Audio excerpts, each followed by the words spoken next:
In a quiet village, where winters stretched long and hearts grew heavy beneath the snow, there stood an old tree at the edge of a frozen meadow.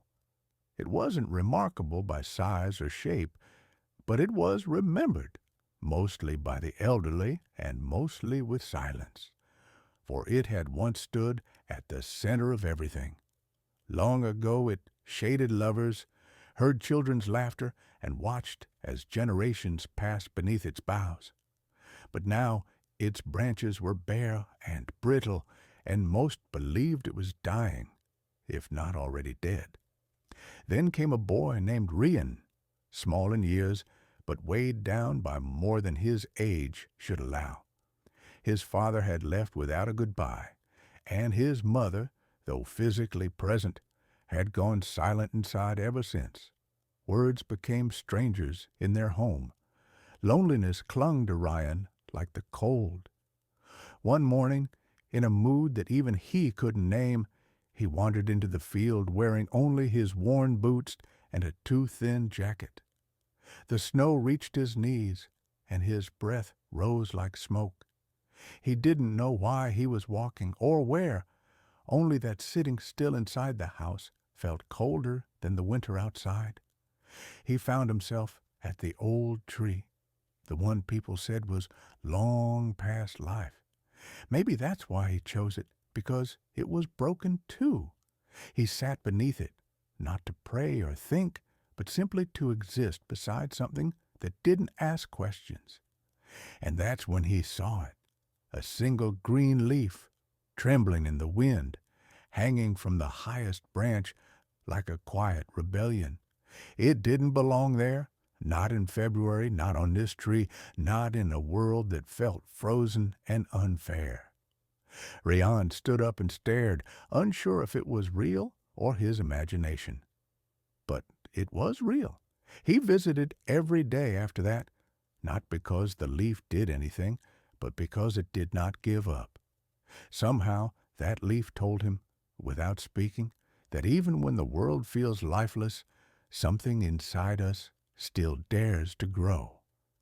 And maybe that was enough. His visits became ritual. He'd talk to the tree about school, about missing his father, about the silence at home. The tree never answered, but it listened better than any person ever had. Months passed. The snow began to soften. His mother noticed the mud on his boots and the smile that sometimes crept onto his face like light sneaking into a dark room. One day she followed him, quietly, nervously, to the field. She stood back as he spoke to the tree. When he finished, she asked softly, "Why this tree?"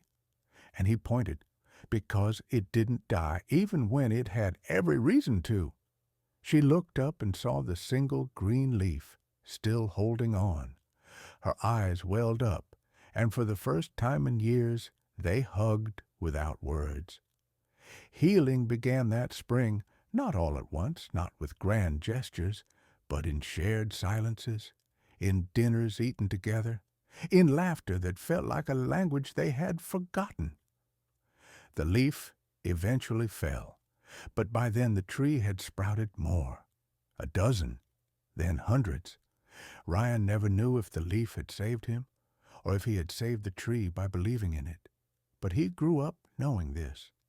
Even in your coldest, most abandoned seasons, something inside you still dares to grow.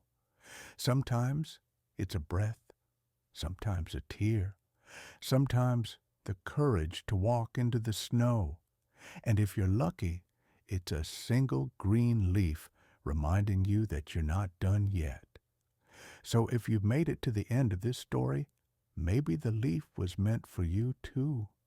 And if you felt something stir in your chest, even the smallest flutter of hope, then consider subscribing to this channel. Because here, in this little corner of the internet, we believe that one quiet story can change everything.